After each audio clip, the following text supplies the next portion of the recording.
This program shows drugs being made, sold, and used. It features graphic content that may not be suitable for all audiences. Viewer discretion is advised. Hollywood, California. Behind the stardust lies a different reality.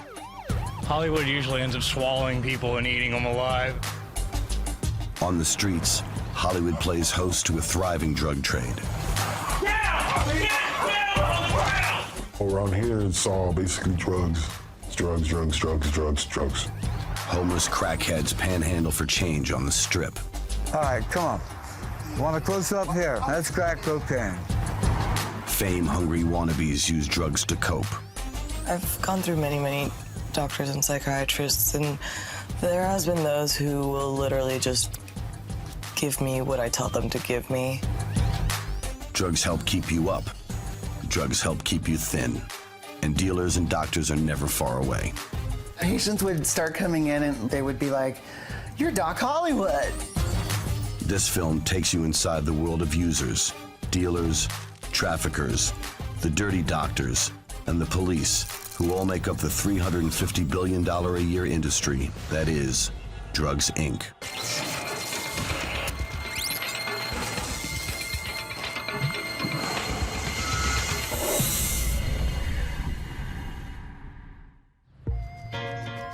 It's 5 p.m., and 22-year-old Deathy is getting ready to go out. Oh, God. That's not human. As a model and sometime actor, Deathy feels the need to network. That means partying, most nights of the week. I can party several times a day. There's always something to be done. There's always fun to be had. But the constant demand to make the scene comes at a price. Drugs. Partying is so hard. It would be really impossible to deal with most people if it wasn't for drugs. It just makes it a little bit more bearable. Born and raised in neighboring Burbank, Deathy camps out rent-free in her parents' pool house. Her living room, a carefully confused jumble of bric-a-brac. Deathy is one of around 200,000 people who live, work, or hang out in Hollywood, California. 25 square miles of real estate just north of downtown Los Angeles. The city is known for its movie studios that dominate its flat landscape, and for Grauman's Chinese Theater, the Walk of Fame, and the Sunset Strip. But for those who call Hollywood home, the glamour is often a little tarnished. 6 miles south of Burbank, outside the Hollywood Bowl, John is planning a Tinseltown party all his own. When we decide to party, it's when I come here and I make money. Thank you, bro. No worries. All right. All right, bud, bum. All right. Only in Hollywood.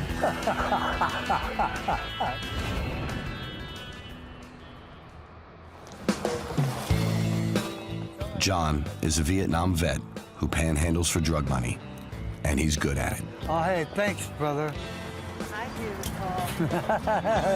Yeah, I know. John was made homeless by the 1994 Northridge earthquake. Okay. He's lived on the streets of Hollywood ever since. You guys have fun now. Having seen generations of young hopefuls come and go, John is no stranger to Hollywood's false promises. Whatever you dream, it'll come true in Hollywood. Not true. Absolutely not true. 90%, 99% of the dreams, they come to Hollywood. Don't end up doing what we're doing right now. Exactly. Contrary to its glamorous image, Hollywood streets are neither paved with gold nor safe. Crime is rife. Work is hard to come by. Finding an affordable place to live is almost impossible.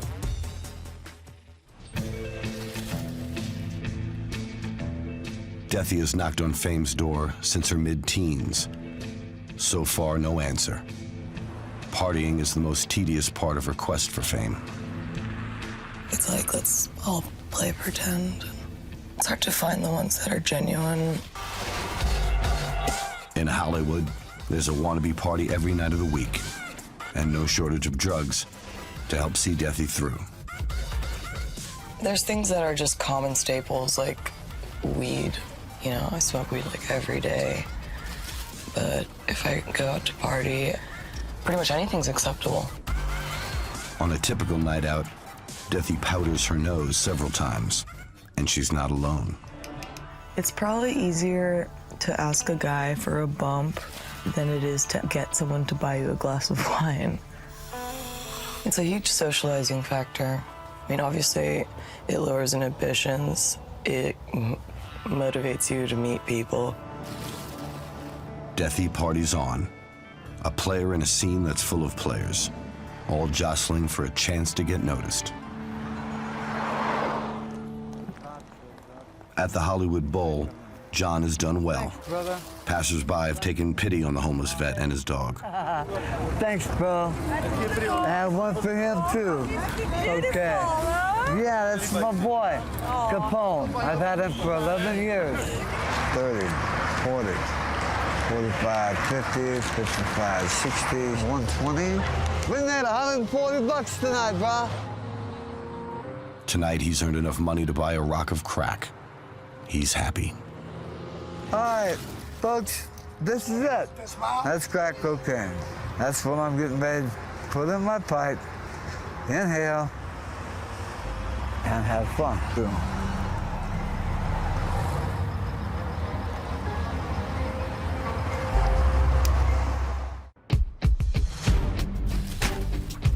Dawn, 17 miles southeast of Hollywood. While networkers and panhandlers sleep off the night before, El Nota is already up and cruising the streets. You see that green sign right there, on to your left, behind the windshield? Right there, that place is notorious for distributing big amounts of marijuana, kilos of cocaine, stuff like that. El Nota, not his real name, has worked in the drug trade since he was 11. I'm a runner.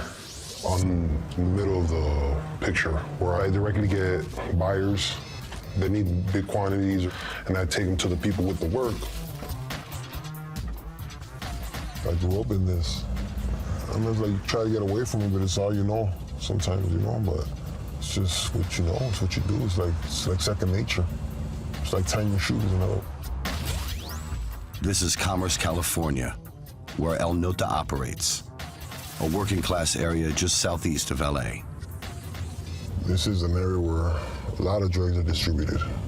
Drugs like cocaine, methamphetamines, heroin, anything you need, this is a place to get it, pretty much.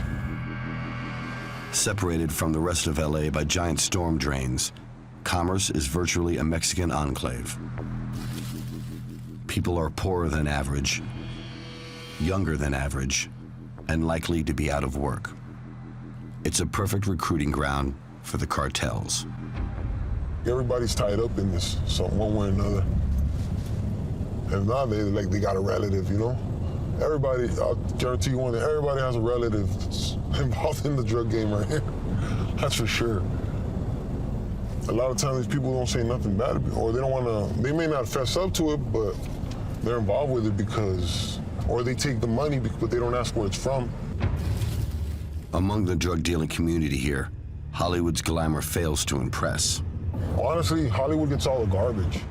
Tinseltown ranks at the bottom of a long drug trade pecking order. What they end up getting is like the leftover stuff coming in from of the cocaine and the methamphetamine, which already been super stepped on. All the pure stuff is coming through here, from here, East LA, South Central, all the hubs. And then, like, little by little, it'll get to that area. Somebody from Echo Park will buy whatever amount, and that guy will step on it, and then he'll sell it to whatever people are in Hollywood, or it's like a little ladder. Dealers make money out of Hollywood only through markup and volume of sale. If you're a drug dealer and you live in by Hollywood, you should be making good money because it's like all the dudes right there are consumers. It's party central right there. Nothing but good stuff should be flowing right there. But when there's nothing but bad stuff and they're driving 10, 25 miles just so they can score themselves some real good stuff, that tells you a lot right there. El Nota acts as a link between the Mexican cartels and street gangs, who control LA's retail drug trade. That means having to be on call 24/7. When this phone goes off, she's calling you, it's like, hey, I need this, can you get this for me? He's under no illusions about his place in the ranks. We're all expendable in this thing. It's just a couple of us that so one of them goes, someone else can always be there to take their place right in 5 minutes. It's that simple. So they won't miss you that long. Off this little road right here is a lot of stash. And there's some guys that got caught with like 40 kilos of meth, taking it up to Alaska from out here. I don't want to really talk about that stuff because I don't know who they are. Those guys are cartel guys. A lot of movement right there, like for meth and stuff right there. Suddenly, some dealers spot El Nota and our camera. They begin taking pictures. Yeah, this is like already hot zone for me. Yeah. We shouldn't be filming out here at all.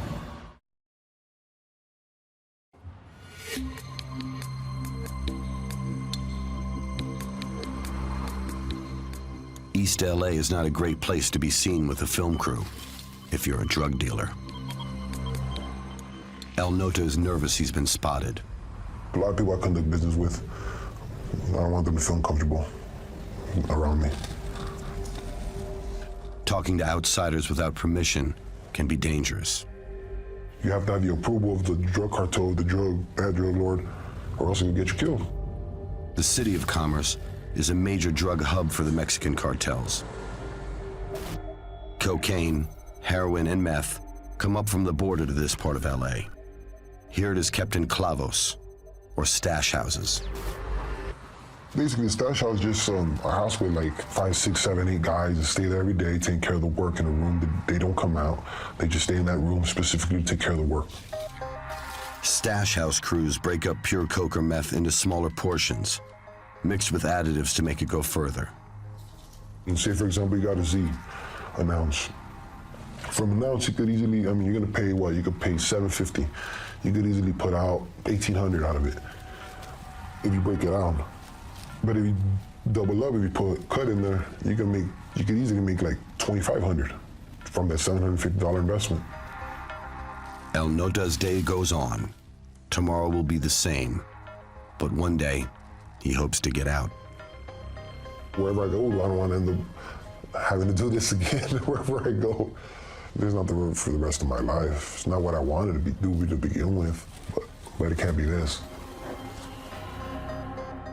El Nota and dealers like him walk a tightrope.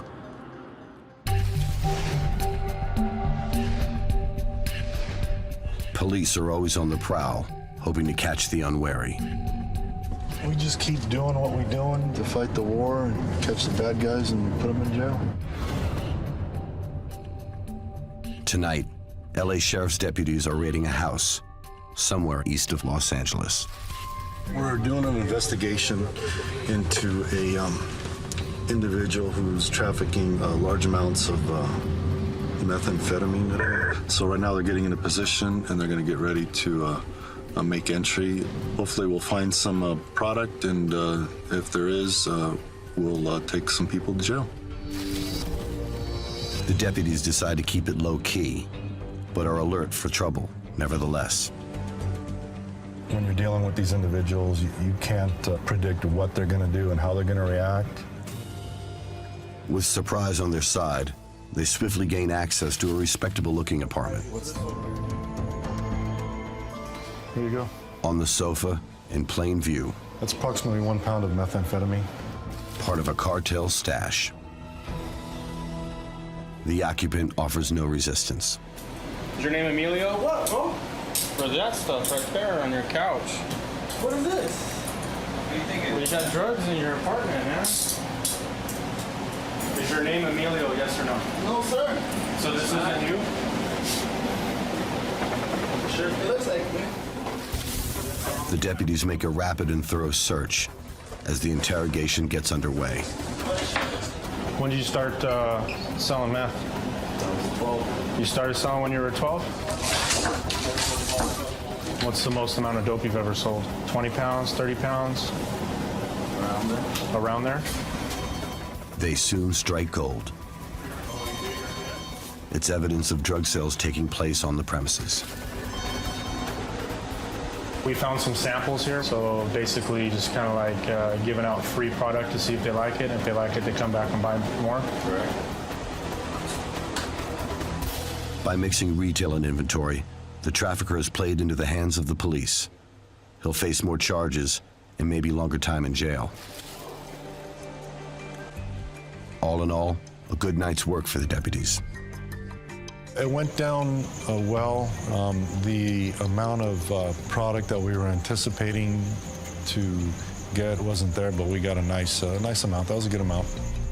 A small victory, and tomorrow is another day.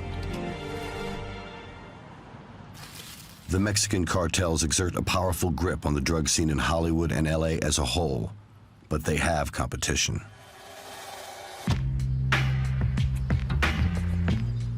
In Burbank, Dethi is chillaxing by her parents' pool after a hard night partying. She got into drugs as a teenager when her doctor diagnosed her as having bipolar disorder. She quickly took advantage of her condition. It's like a little prescription fairy tale. When I found out I was mentally ill, I used it as a great excuse that was in paper and documented that I am a crazy. I took liberties with it.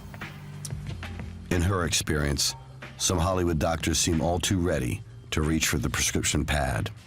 I've gone through many doctors and psychiatrists, and there has been those who will literally just give me what I tell them to give me.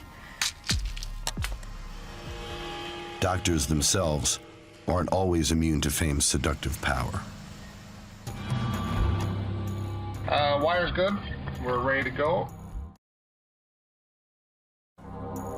In 2009, Dr. Nathan Kimmerly, a West Hollywood psychiatrist, came onto the radar of the DEA. Okay, so then I'm going to do the 30 twice a day, is that right? Yes. Okay, perfect. Local police had busted one of Kimmerly's patients, trying to sell a powerful prescription drug online. The patient fingered Kimmerly as his connection. The DEA sent an undercover agent wired for video to find out more. Several undercover buys here and meetings with Dr. Kimmerly. We would sit over at the restaurant across the street and monitor it. We would sit up there at the corner and monitor. Agent Mark Nomedy has been with the DEA for 25 years. In the last 5, he's seen prescription pill abuse become an epidemic, one that he means to stamp out. In the United States, prescription drug overdoses, accidental deaths related to prescription drugs, just surpassed traffic accidents as the leading cause of death. But at the start of the Kimmerly case, the DEA had no idea of what it had stumbled upon. My private practice, it was always in Hollywood.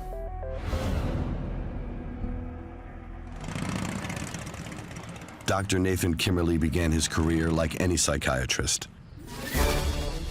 But just like any wannabe, Kimmerly gets bitten by the Hollywood bug. Famous actors, like when they would say, oh, this person has just done another $20 million film or whatever, like, there's just so much energy when someone like that comes in that it's almost like you don't know what to do. What she said? This is like major, somebody huge, right? I can't tell you. She's on the cover of Cosmopolitan magazine right now. Kimmerly soon becomes hooked on the Hollywood buzz around his celebrity patients. He begins signing prescriptions without asking questions, and the stars show their appreciation in return. And they're like, oh, I lost my scripts for the 10th time in 3 months, and I mean, could you just fill it, doctor? And then they're suddenly like, Oh, by the way, I have an extra pass to like this VIP party for the Academy Awards, and you can have a VIP pass. And literally, I'd be like standing next to Michael Douglas, Steven Spielberg, Sally Fields, celebrities fighting at a party. It was really seductive. Kimberly's most popular drug is amphetamine salt, an antidepressant widely known by the brand name Adderall. Abusing it is highly dangerous. There's no difference between distributing Adderall without any type of legitimate medical reason and distributing methamphetamine on the street corner. What's the med that we're doing today? I'm sorry? Is it for Adderall? Yeah. Doctors prescribe amphetamine salts to treat ADHD, a condition that has no biological test, and that makes it easy to fake a diagnosis. I'm telling you, this is gonna be big, dude. Pretty awesome. ADHD is power. Taken in large doses, Adderall makes users high and suppresses appetite. And everyone just started getting seduced. It's like, well, if they're doing so good on Adderall, and you would actually see these people's lives get transformed. Kimberly's business rapidly takes off. He soon becomes Hollywood's go-to guy for amphetamine salts. In the process, he acquires a kind of fame of his own. I made Adderall fashionable, right? Patients would start coming in and they would be like, "You're Doc Hollywood," you know? But it's funny because it's kind of like glamorous, right? Before long, dealing is all he does. He was charging $150 a patient, and then he was seeing, easily 20 or 30 patients a day. So, he's making $6,000, $7,000, $8,000 a day in cash. Doc Hollywood has become the biggest Adderall dealer in the state. I prescribed 3.5 times more Adderall than any other doctor in California. There was like 1.3 million Adderall tablets. With business booming, Doc Hollywood starts to branch out. And that's when the trouble really starts. It's gonna make so much money. It's such a huge hit. It's like Lord of the Rings, where I'm Frodo, right? You gotta be a hobbit. Yeah. You can't be an orc. May it be a shining star. Dr. Nathan Kimmerly is beginning to crack under the pressure of life as a drug dealer. I was high a lot. I was experimenting with different drugs. I thought I was really clever. I thought, oh, I could, if I do some crystal meth this weekend on a Friday, I could knock myself out on a Saturday night, knock myself out again on a Sunday night with Xanax or something like that, and then show up as if nothing had happened, right? But I didn't realize, but I was getting more and more grandiose. It's the oldest mistake in the book. Don't get high on your own supply. Once addiction gets hold, the only way for Kimmerly is down. I masterminded it with this, it's kind of like evil genius. Yet he continues to grow his business. I have the power of all the doctors, and I have the lowest prices in town. He begins to expand his repertoire. He offers customers a tranquilizer to help them relax. Did you want Xanax too? Yeah. Isn't Xanax fantastic? I don't know how people would function that have anxiety in this town, you know what I'm saying? Yeah. Cautious of getting busted, Kimmerly is careful to check his patients' credentials. Do you know any DEA agents, control people, California Medical Board? No. Anything like that? He's not careful enough. Now the star of his own undercover movie, Doc Hollywood is arrested. In court, he loses his license after attending a 1-year residential rehab program. He is lucky to get just 3 years probation. Chances are others will take Doc Hollywood's place in serving the drug needs of celebrity clients. Anytime you have celebrities visibly, knowingly using prescription drugs, there's a certain amount of the population that's going to want to emulate that. Like the rest of the U.S., the abuse of prescription pills is fast becoming the biggest illegal drug problem in LA. It's a huge problem. I've worked gangs in LA for over 10 years, and I've worked heroin, cocaine, crack, you name it. And this right now is growing faster than any of those. It's hitting all communities. It's not just in one area. It's in the wealthy all the way down to the poorest. Because it's pharmaceuticals, people think that it's safer. They tend to feel that I can do this because it's from a doctor. 7:30 a.m. Agent Jones and his team are on their way to raid a house in suburban LA. They got a tip that dealers are using it to sell stolen pills. They have no idea who's inside. They approach armed and ready for any situation. DEA, please, put a search warrant! The agents bust in the door, hoping to find evidence that the house is an illegal pill mill. Get down! Down! Get down on the ground! In the house, they find only 2 teenagers. The key suspect, their mom, is not at home. Even so, the cops take no chances. A 13-year-old can shoot just like a grown man. So you have to secure them. You have to put them in handcuffs until you know everything is safe. And then once everything is safe, then we'll take the cuffs off of them and explain to them what's going on.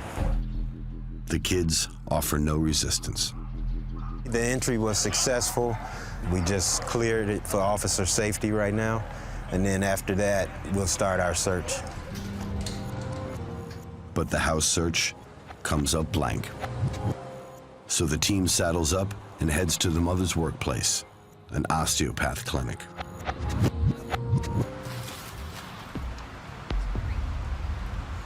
Once they gain entry, agents find a stash of pills in her office.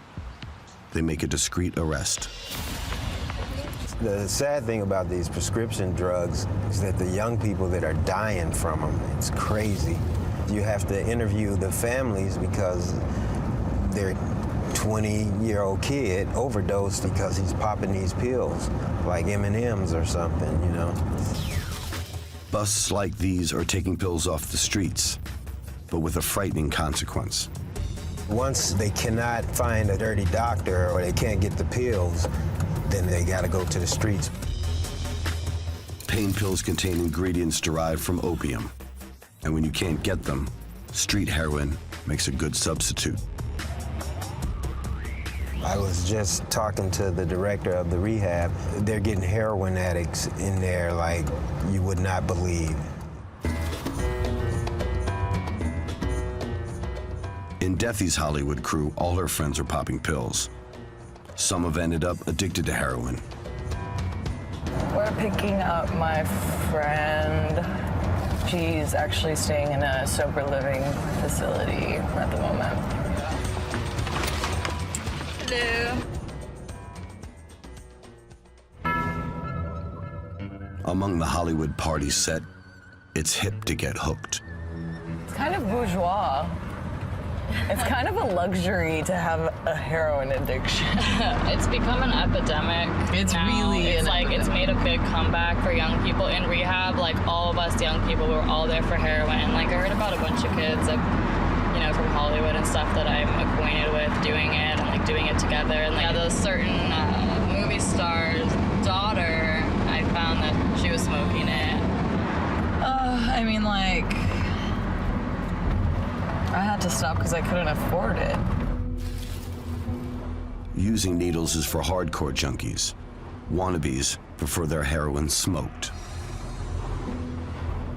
It's probably more casual and bourgeois to be smoking it rather than slamming it. I've never slammed it, so I think I was probably a casual user. Yeah. Heroin, cocaine, and prescription pills come in and out of fashion in LA, like hairstyles and handbags. But there's one staple: Hollywood's confidence in a toke of weed.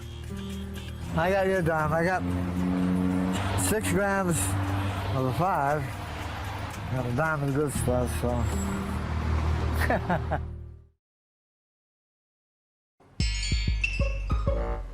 That good sticky icky, it keeps my head right.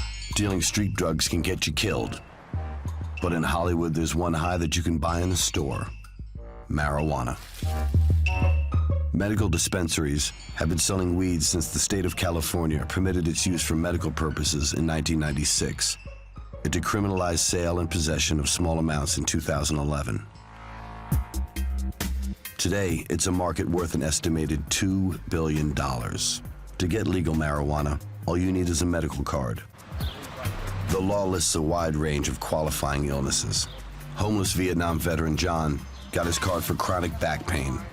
A doctor has to recommend a patient for marijuana treatment before the county will issue the card. The maximum you can get is 8 ounces, but doctors can authorize more. Having just collected his welfare check, John is headed for the dispensary. Hey, excuse me, this is payday, okay? Yeah, we're gonna go get me some weed. We're gonna go get John's weed. Let's go, brat. Come on, my little buddy. Ah. Hi, what have we got? I need 1 gram of 10 and 30 at 5. Up to 1 million Californians may have a medical marijuana card. No one really knows because card holders don't have to register.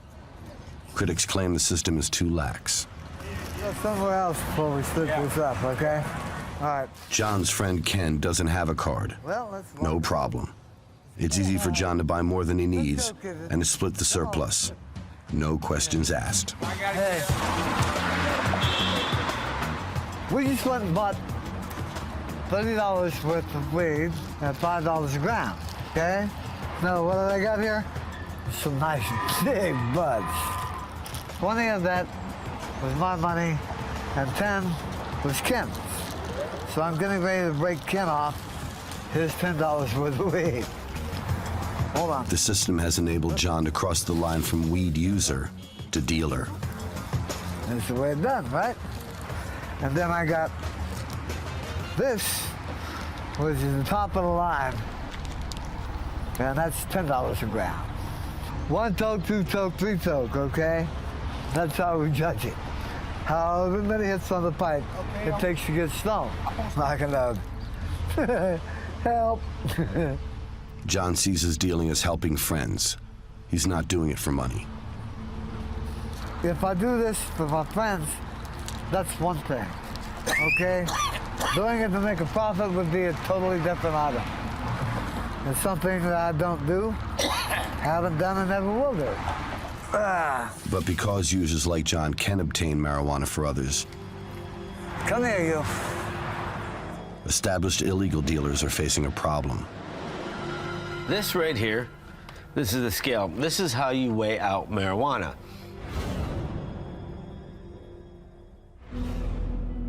Yogi came to Hollywood from upstate New York in the mid-2000s to make it in the movies. But like many others, he found that big break elusive. There's, I think, only like 3-4% of all actors that are actually making enough money to survive off of, because there's so many actors. So he turned to another way to earn a living, selling marijuana. I did that back home, and then, when things got a little bit rough here, I was like, well, I'm pretty good at this, why don't I try my hand at it over here? It was great for a little while. It was amazing. At first, it was easy to find customers. I had everyone from, your average Joe to lawyers, doctors, to everyone. I've had average people. I've had entertainers, singers, construction workers, you name it. But now the explosion in marijuana dispensaries is causing Yogi problems. There are so many dispensaries that have come up. It's difficult to compete with that. There'd be times where I would only have 1 or 2 different kinds. People are like, okay, and just for some reason, if that didn't float your boat, well, you're stuck. That's all you got. But when you go to a dispensary, you're shopping. It's just like going to one of these big brand name stores. You get to look around, pick, smell. You know, like when you go shopping, you try on a shirt, you look at it. They also, a lot of people can't smoke, don't like to smoke, whatever it is, just they don't like the smoking aspect of it. That's where edibles come in. This is a sucker, this is like a fruit chew. You can buy them for anywhere from $5 to $20, depending on how strong they are. Yogi can't compete with variety, price, and legality. His clients are deserting him. Advocates of medical marijuana would claim this as a victory for law and order. Yogi sees it differently. The big corporation is taking me out, pretty much. At the end of the day, people love going in, seeing a variety, seeing choices, seeing options, and for them, it's more convenient. It's the new trend, I guess. Yogi turned to drug dealing when his own Hollywood dreams fell apart. Others take more extreme measures to cope with delusion. I cherish my my misery. It's the best teacher.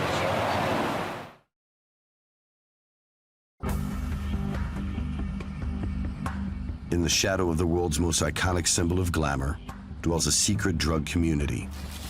Ramsey's been living in a tent in the Hollywood Hills for 6 years. He's a frequent meth user. I don't like to be all dead and comatose. I don't like to be out of control. I can focus a lot better on meth, and it's also easy and quick. Like many young people, Ramsey came to Hollywood from a small town out east in pursuit of a personal dream. Originally, I came back out here for fashion design school at Brooks, which was basically just, I just wanted to get out of Ohio. I wanted to see something different. I was 18 and I just wanted to see California. And then once I got here, I fell in love with The dream evaporated, but Ramsey stayed. Despite being homeless, Ramsey prefers the life in Tinseltown to going back home. And there's nothing in Ohio. There's nothing even I want to do. There's no scene for music, no art. There's, you know, I can't go sneak in. Like, I know the trail to sneak into the Hollywood Bowl, and I can sneak into the House of Blues, and I sneak into Universal Studios. So it's like, can't do that in Ohio. I just sit around and watch TV.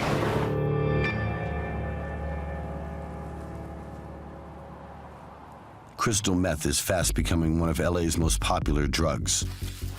Known as poor man's cocaine, it's one of the most addictive substances on the planet. It does more damage to the body than heroin or crack. It's cheap and easy to make, and it's everywhere. It's easier to get speed than probably anything because, well, every day I get, you know, anybody looking for any or wanting to get me high or so, yeah, meth. A daily basis you come across meth. The Hollywood Hills offer Ramsey a refuge and a safe place to get high. I won't come down off the mountain when I'm high because I'm not trying to get arrested.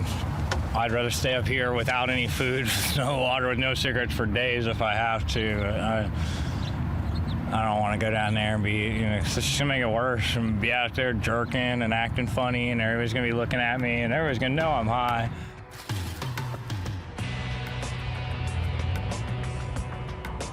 Ramsey's refuge is about to be disturbed. LA County sheriffs arrive. The deputies are on a mission to move the drug users on. It's fire season, it's very dangerous. Some of them will go down and use the neighbors' pools to bathe in. Hey, Johnny, did you guys see this one? Some get kind of aggressive with their panhandling, things like that. The robberies and stuff go up. So what we try to do is we get them out of there the best we can. The cops soon find evidence of drug use. There are needles in the trash and debris, and that's not uncommon to find, you know, drug paraphernalia and stuff up here. It's just not. The deputies are not here to lock people up. they work closely with welfare groups. They'll give them food and clothing, shelter. They'll offer them shelter. The offers are usually rejected. They'll take the shower, the clothes, and the food, and then they choose to go back out on the street. If you're homeless or if you wanted to be living out on the street, this is the place to be. It's not super cold and it's not, exceedingly hot.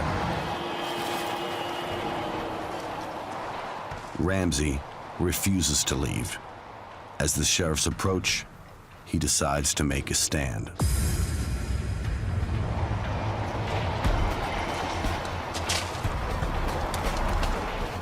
Ramsey's resistance is short-lived. LA Sheriff's deputies quickly handcuff him and escort him away. Their sweep of the Hollywood Hills continues. The cleanup costs $250,000. But the deputies find nothing to charge Ramsey with. A few hours later, he goes back to set up camp.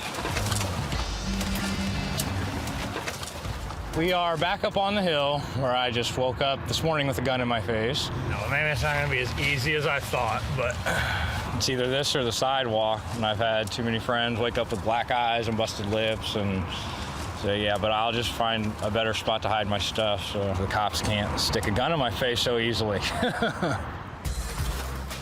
Despite the risk of ending up like Ramsey, thousands of young kids dazzled by the bright lights of Hollywood come to LA, dreaming of stardom. People get wrapped up in the glitter and all that crap, but they don't realize it's not real glitter, it's plastic, and it's got Elmer's glue holding it together. I don't know a lot of people that said, I'm gonna come out to Hollywood and get high and be a junkie on the streets. But Hollywood usually ends up swallowing people and eating them alive.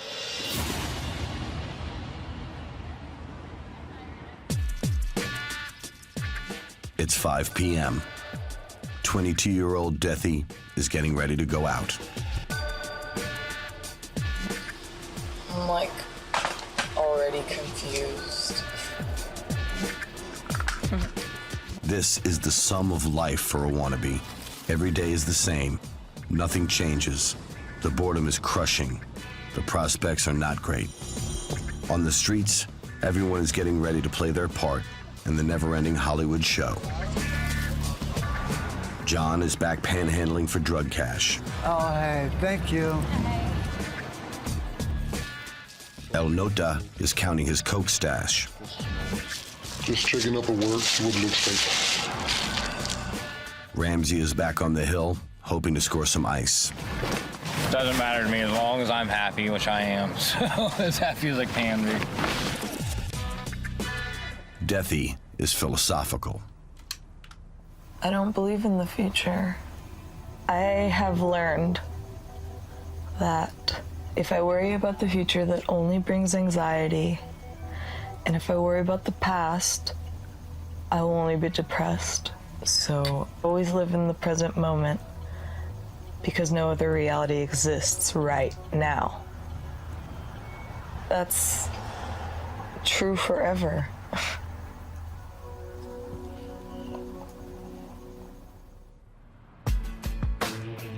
For wannabes, celebrities, and street addicts, the pressures of Hollywood can always be relieved by a powder or a pill.